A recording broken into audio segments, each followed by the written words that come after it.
SP Vikram Singh तेज तर्रार और ईमानदार police अधिकारी।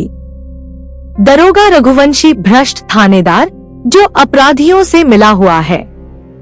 सोनी 17 साल की मासूम लड़की जिसे किडनैप किया गया है।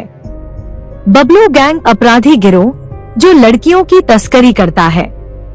कांस्टेबल रमेश एसपी साहब का भरोसेमंद पुलिसकर्मी।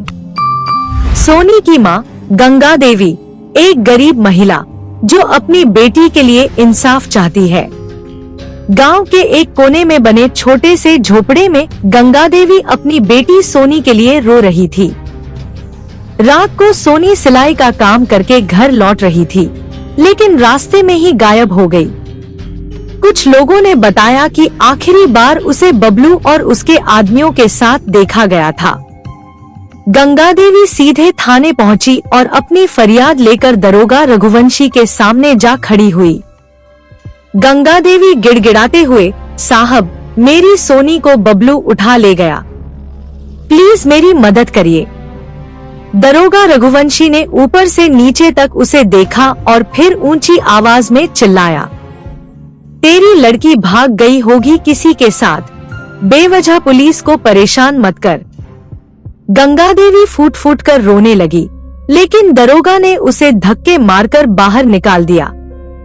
थाने के कुछ पुलिस वाले जानते थे कि बबलू गैंग लड़कियों की तस्करी करता है, लेकिन कोई भी कुछ बोलने की हिम्मत नहीं करता था। एसपी साहब तक पहुंची खबर। एसपी विक्रम सिंह एक ईमानदार और जुझारू अफसर थे। जब उन्होंने गंगा देवी की रोने की आवाज सुनी तो अपने ड्राइवर से पूछताछ की। एसपी विक्रम गंभीर स्वर में, क्या हुआ? ये महिला कौन है? ड्राइवर धीमे स्वर में, साहब इसकी बेटी गायब हो गई है, दरोगा साहब ने इसे भगा दिया।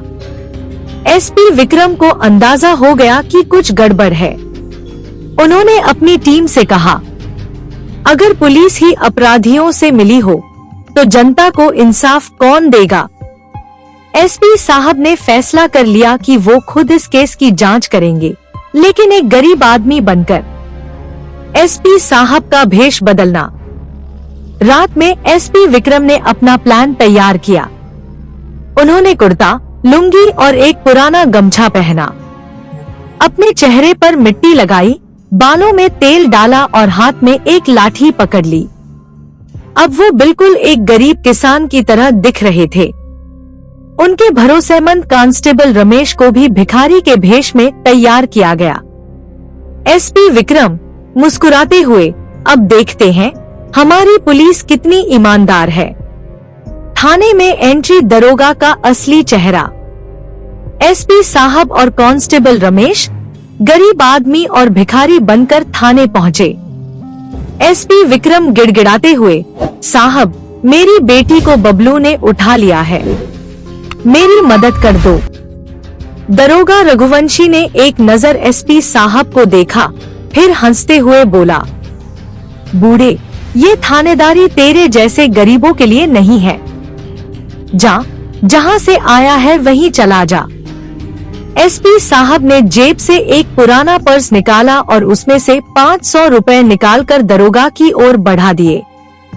दरोगा मुस्कुराया और धीरे से बोला, अब आया ना लाइन पे, देखता हूँ कुछ कर सकता हूँ कि नहीं। जब एसपी ने दिखाया असली रूप, जैसे ही दरोगा ने पैसे लिए, एसपी विक्रम ने जोश में एक थप्पड़ मारकर उसे कुर्सी से गिरा दिया।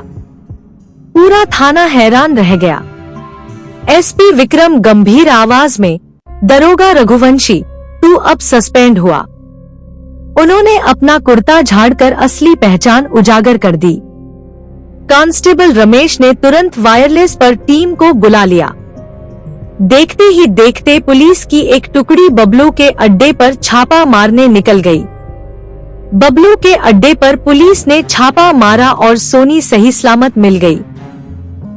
गैंग के गुंडे पुलिस को देखकर भागने लगे, लेकिन एसपी साहब ने खुद बबलू को दबोच लिया और उसकी गर्दन पकड़कर बोले, तू लड़कियों की तस्करी करता है? अब देख जेल का खाना कैसा होता है। बबलू और उसके सारे गुंडे गिरफ्तार कर लिए गए।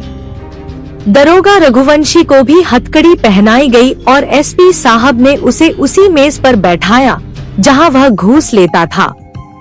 एसपी विक्रम गुस्से में, अब तेरा ट्रांसफर जेल में होगा। गांव वालों को जब यह खबर मिली कि एसपी साहब ने भेष बदलकर पूरे गैंग को खत्म कर दिया तो उन्होंने उनका सम्मान किया। सोनी की मां गंगा देवी एसपी साहब के पास आई और उनके पैर छूने लगी, लेकिन एसपी साहब ने उसे उठाकर कहा, मां, ये मेरा फर्ज था। अब इस थाने में कोई और तेरी तरह गिड़गिड़ाने नहीं आएगा। गांव वालों ने मिलकर थाने के बाहर एक बोर्ड लगाया जिस पर लिखा था, पुलिस जनता की सेवा के लिए है, शोषण के लिए नहीं। एसपी विक्रम ने अपनी टीम से कहा, अगर एक पुलिस वाला भ्रष्ट हो जाए तो पूरा समाज खतरे में पड़ जाता है, लेकिन अगर एक ईमानदार अफसर अपने फर्ज पर डटा रहे तो अपराधी कितने भी ताकतवर क्यों न हो, बच नहीं सकते। और इसी के साथ एसपी साहब नई जंग के लिए तैयार हो गए। वीडियो पसंद आए तो लाइक करें और हमारे चैनल को सब्सक्राइब करें, आपको ऐसी वीडियो मिलती रहेगी।